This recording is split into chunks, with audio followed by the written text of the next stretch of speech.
WhatsApp guys Boxman നാസിമാണ്. March മാസത്തിൽ ഒരുപാട് മൊബൈൽ ഫോണിന്റെ ലോഞ്ച് ഉണ്ടായിട്ടുണ്ട്. അതിൽ എല്ലാവരും കാത്തിരിക്കുന്ന ഒരു സീരീസ് ആണ് ഷവോമിയുടെ 14 സീരീസ്. ഇന്ത്യയിലെ ഷവോമി 14 സീരീസിന്റെ ലോഞ്ച് മാർച്ച് മാസത്തിലാണ്. ഒരു ഫ്ലാഗ്ഷിപ്പ് ലെവലിലുള്ള മൊബൈൽ ഫോൺ ആണ് ഷവോമി 14 സീരീസ് കൊണ്ട് അവർ ഉദ്ദേശിക്കുന്നത്. ഇന്നത്തെ ഈ ഒരു വീഡിയോയിലൂടെ നമ്മൾ നോക്കാൻ പോകുന്ന ഷവോമി 14 അൾട്ര എന്ന് പറയുന്ന സീരീസിന്റെ സ്പെസിഫിക്കേഷൻ, റിവ്യൂ കാര്യങ്ങളൊക്കെയാണ്. ചാനൽ ആദ്യമായിട്ടാണ് കാണുന്നതെങ്കിൽ ദയവായി സബ്സ്ക്രൈബ് ചെയ്യുക, ലൈക്ക് ചെയ്യുക. വീഡിയോ കുറിച്ചുള്ള നിർദ്ദേശങ്ങൾ അഭിപ്രായങ്ങൾ കമന്റ് ബോക്സിൽ രേഖപ്പെടുത്തുക. വീഡിയോ ഇഷ്ടപ്പെട്ട് കഴിഞ്ഞാൽ നിങ്ങളുടെ ഫ്രണ്ട്സിലേക്കും ഫാമിലിക്കും ഉറപ്പായിട്ടും എത്തിച്ചു കൊടുക്കുക. അധികം വൈകിക്കേണ്ട, നേരെ നമുക്ക് വീഡിയോയിലേക്ക് കിടക്കാം. Let's go.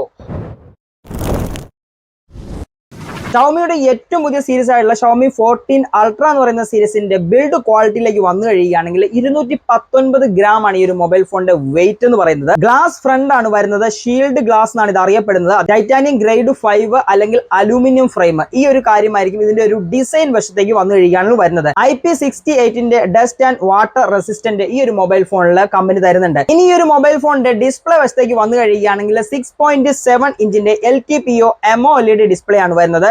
Dolby vision support ഉണ്ട്. HDR10+ വരുന്നുണ്ട്. 120 ഹെർട്സിന്റെ റിഫ്രഷ് റേറ്റ് വരുന്നുണ്ട്. ഇതിലൊക്കെ ഉപരി 1000 നിറ്റ്സിന്റെ ടിപ്പിക്കൽ ബ്രൈറ്റ്നസ് വരുന്നുണ്ട്. 3000 നിറ്റ്സിന്റെ പീക്ക് ബ്രൈറ്റ്നസ് വരുന്നുണ്ട്.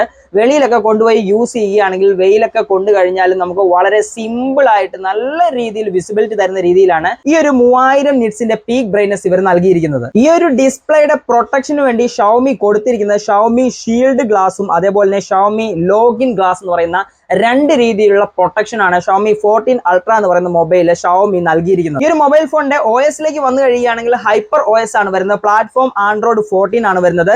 ഇന്ന് കിട്ടാവുന്നതിൽ വെച്ച് ഏറ്റവും പവർഫുൾ ആയിട്ടുള്ള Qualcomm Snapdragon 8 Gen 3 4 nanometre chipset ആണ് വരുന്നത്. GPU വരുന്നത് Adreno 750 ആണ്. സ്നാപ്ഡ്രാഗൺ 8 Gen 3 ഇപ്പോൾ ഒരുപാട് മൊബൈൽ ഫോണിൽ വരുന്നുണ്ട്. ഫ്ലാഗ്ഷിപ്പ് ലെവലിലുള്ള മൊബൈൽ ഫോൺസിലാണ് സ്നാപ്ഡ്രാഗൺ 8 Gen 3 എന്ന് പറയുന്ന പ്രോസസ്സർ വരുന്നത്. ഇന്നത്തെ ഈ ഒരു കണ്ടീഷനിൽ സ്മാർട്ട് ഫോണിന്റെ വിപണിയിൽ വെച്ച് കിട്ടാവുന്നതിൽ വെച്ച് ഏറ്റവും ബെറ്റർ പെർഫോമൻസ് തരുന്ന മോസ്റ്റ് എഫിഷ്യന്റ് ആയിട്ടുള്ള ഒരു ചിപ്സെറ്റ് ആണ് സ്നാപ്ഡ്രാഗൺ 8 Gen 3 എന്ന് പറയുന്ന ചിപ്സെറ്റ്. മെമ്മറി വേരിയന്റിലേക്ക് വന്ന് കഴിയുകയാണെങ്കിൽ കാർഡ് സ്ലോട്ട് ഈ ഒരു മൊബൈൽ ഫോണിൽ വരുന്നില്ല. ഫ്ലാഗ്ഷിപ്പ് ലെവലിലുള്ള ഒരു മൊബൈൽ ഫോണിലും ഇപ്പോൾ card slot, memory card slot വരുന്നില്ല. അതിന് പകരം അവർ നമുക്ക് നൽകുന്നത് ഇന്റേണൽ സ്റ്റോറേജ് ആണ്. ഈ ഒരു മൊബൈൽ ഫോണിന്റെ ഇന്റേണൽ സ്റ്റോറേജിലേക്ക് വന്നു കഴിയുകയാണെങ്കിൽ 12 256, 16 512, 16 1TB എന്ന് പറയുന്ന 3 വേരിയന്റിലാണ് ഈ ഒരു മൊബൈൽ ഫോൺ ഇറങ്ങാൻ പോകുന്നത്. സിം സ്ലോട്ടിലേക്ക് വന്നു കഴിയുകയാണെങ്കിൽ ഡ്യുവൽ നാനോ സിം ആണ് ഷവോമി 40 അൾട്ര എന്ന് പറയുന്ന ഈ ഒരു മൊബൈൽ ഫോണിൽ നൽകിയിരിക്കുന്നത്. ഇനി ഈ ഒരു മൊബൈൽ ഫോണിന്റെ എല്ലാവരും കാത്തിരിക്കുന്ന മെയിൻ ഘടകമായിട്ടുള്ള ക്യാമറ വശത്തേക്ക് വരാം. ക്വാഡ് ക്യാമറ സെറ്റപ്പ് ആണ് വരുന്നത്.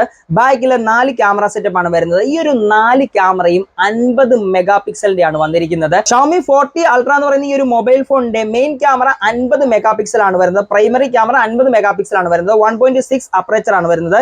ഓട്ടോ ഫോക്കസ് OIS സപ്പോർട്ട് വരുന്നുണ്ട്. സെക്കൻഡറി ക്യാമറ വരുന്നതും 50 മെഗാ പിക്സലിന്റെ ക്യാമറ തന്നെയാണ്. ഇതൊരു ടെലിഫോട്ടോ ലെൻസ് ആണ്. 3.2 ഒപ്റ്റിക്കൽ സൂം ആണ് ഈ ഒരു 50 മെഗാ പിക്സലിലൂടെ നമുക്ക് കിട്ടുന്നത്. മൂന്നാമത്തെ ക്യാമറ വരുന്നതും 50 മെഗാ പിക്സലിന്റെ തന്നെയാണ്. അൾട്രാ വൈഡ് ക്യാമറയാണ്. ഈ ഒരു അൾട്രാ വൈഡ് ക്യാമറയിലും ഓട്ടോ ഫോക്കസ് സംവിധാനം കൊണ്ടുവന്നിട്ടുണ്ട്. 1.8 ആണ് ഈ ഒരു 50 മെഗാ പിക്സൽ ക്യാമറയുടെ അപ്പറേച്ചർ എന്ന് പറയുന്നത്. നാലാമത്തെ ക്യാമറയായിട്ട് വരുന്നതും 50 മെഗാ പിക്സലിന്റെ 2.5 അപ്പറേച്ചർ വരുന്ന പെരിസ്കോപ്പ് ടെലിഫോട്ടോ ലെൻസ് ആണ് വരുന്നത്. 5x ഒപ്റ്റിക്കൽ സൂം ഈ ഒരു ക്യാമറയിൽ സപ്പോർട്ട് വരുന്നുണ്ട്. ഷവോമി 14 എന്ന് പറയുന്ന ഈ ഒരു മൊബൈൽ ഫോണിന്റെ വീഡിയോ കാപ്പബിലിറ്റിക്ക് വന്നു കഴിയുകയാണെങ്കിൽ 8K 30 FPS ഷൂട്ട് ചെയ്യാനുള്ള ഓപ്ഷൻ പ്രൈമറി ക്യാമറ ഉപയോഗിച്ച് പറ്റുന്നുണ്ട്. അതേപോലെ തന്നെ 4K നിങ്ങൾ വീഡിയോ ഷൂട്ട് ചെയ്യുന്നതെങ്കിൽ 30, 60, 120 FPS വരെ ഷൂട്ട് ചെയ്യാൻ സാധിക്കുന്നുണ്ട്. 180 വരുമ്പോഴാണ് കാര്യങ്ങൾ മാറുന്നത്. 960 FPS നിങ്ങൾക്ക് ഷൂട്ട് ചെയ്യാനുള്ള ഓപ്ഷൻ ഷവോമി 40 അൾട്രയിലൂടെ വരുന്നുണ്ട്. ഇനി സെൽഫി ക്യാമറയിലേക്ക് വന്നു കഴിയുകയാണെങ്കിൽ 32 മെഗാ പിക്സലിന്റെ സെൽഫി ക്യാമറയാണ് ഇവർ നമുക്ക് നൽകുന്നത്. 2.0 ആണ് അപ്പറേച്ചർ വരുന്നത്. ഒരു വൈഡ് ലെൻസ് ആണ് ഇവർ തന്നിരിക്കുന്നത്. HDR സപ്പോർട്ട് വരുന്നുണ്ട്. അതേ 32 മെഗാ പിക്സലിന്റെ ഈ ഒരു ക്യാമറ ഉപയോഗിച്ച് 30 FPS നമുക്ക് 4K ഷൂട്ട് ചെയ്യാനുള്ള ഓപ്ഷൻ തരുന്നുണ്ട്. 180 60 FPS 30 FPS ഷൂട്ട് ചെയ്യാനുള്ള ഓപ്ഷൻ തരുന്നുണ്ട്. ഗൈരോ EIS സപ്പോർട്ടും ഈ ഒരു 32 മെഗാ പിക്സലിലെ സെൽഫി ക്യാമറയിൽ ഷവോമി 40 അൾട്ര നമുക്ക് നൽകുന്നുണ്ട്. ഇനി ഈ ഒരു മൊബൈൽ ഫോണിന്റെ സൗണ്ട് ഡിപ്പാർട്ട്മെന്റിലേക്ക് വന്നു കഴിയുകയാണെങ്കിൽ 3.5mm ഓഡിയോ ജാക്ക് ഇപ്പോൾ വരുന്ന മൊബൈൽ ഫോണുകളിൽ കാണുന്നില്ല. അതേപോലെ തന്നെ ഇതിലും വരുന്നുണ്ട്. നമുക്കിവിടെ സ്റ്റീരിയോ സ്പീക്കർ സെറ്റപ്പ് ആണ് ഈ ഒരു ഷവോമി 40 അൾട്രയിൽ വരുന്നത്. Type-C USB പോർട്ട് ആണ് വരുന്നത്. അതേപോലെ തന്നെ fingerprint under display optical fingerprint ആണ് വരുന്നത്. വളരെ സിമ്പിൾ ആയിട്ട് ഫാസ്റ്റ് ആയിട്ട് ഫിംഗർ പ്രിന്റ് സെൻസർ വർക്ക് ആവുന്നുണ്ടായിരിക്കും. 2-way സാറ്റലൈറ്റ് കമ്മ്യൂണിക്കേഷൻ ഈ ഒരു മൊബൈൽ ഫോണിൽ വരുന്നുണ്ട്. ഈ ഒരു മൊബൈൽ ഫോണിന്റെ ബാറ്ററി കപ്പാസിറ്റിയിലേക്ക് വന്നു കഴിയുകയാണെങ്കിൽ 5000 mAh ബാറ്ററി കപ്പാസിറ്റിയാണ് വരുന്നത്. ഇന്ത്യയിൽ, ചൈനയിലെ ഇത് 5300 mAh ബാറ്ററി കപ്പാസിറ്റിയിലാണ് വരുന്നത്. ഈ ഒരു 5300 വാട്ടിന്റെ ബാറ്ററി ചാർജ് ചെയ്യാൻ വേണ്ടി 94 വാട്ടിന്റെ വയർഡ് ചാർജർ ആണ് ഇവർ നൽകുന്നത്. 33 മിനിറ്റ് കൊണ്ട് 100% ആകുമെന്ന് പറയുന്നുണ്ട്. 10 വാട്ടിന്റെ റിവേഴ്സ് വയർലെസ് ചാർജ് സപ്പോർട്ടും Xiaomi 40 Ultra എന്ന് പറയുന്ന ഈ ഒരു മൊബൈൽ ഫോണിൽ വരുന്നുണ്ട്. ഇനി എല്ലാവരും കാത്തിരിക്കുന്ന ഈ ഒരു മൊബൈൽ ഫോണിന്റെ പ്രൈസ് സെഗ്മെന്റ് എത്രയിലേക്ക് വരുമെന്നാണ്. ഒരു ഫ്ലാഗ്ഷിപ്പ് ലെവലിലുള്ള ഒരു മൊബൈൽ ഫോൺ ആയതുകൊണ്ട് തന്നെ ഒരു 75,000-നും 80,000 രൂപയ്ക്കും ഇടയിലാകാം ഈ ഒരു മൊബൈൽ ഫോണിന്റെ വില വരുന്നത്. മാർച്ച് 7-ാം തീയതിയാണ് ഈ ഒരു മൊബൈൽ ഫോണിന്റെ ലോഞ്ച് എന്ന് പറയുന്നത്. ഇന്നത്തെ വീഡിയോ എല്ലാവർക്കും ഉപകാരപ്പെട്ട് കാണുമെന്ന് കരുതുകയാണ്. അങ്ങനെ ഉപകാരപ്പെട്ട് കഴിഞ്ഞാൽ നിങ്ങളുടെ ഫ്രണ്ട്സിലേക്ക് ഫാമിലിക്കും ഉറപ്പായിട്ടും എത്തിച്ചു കൊടുക്കുക.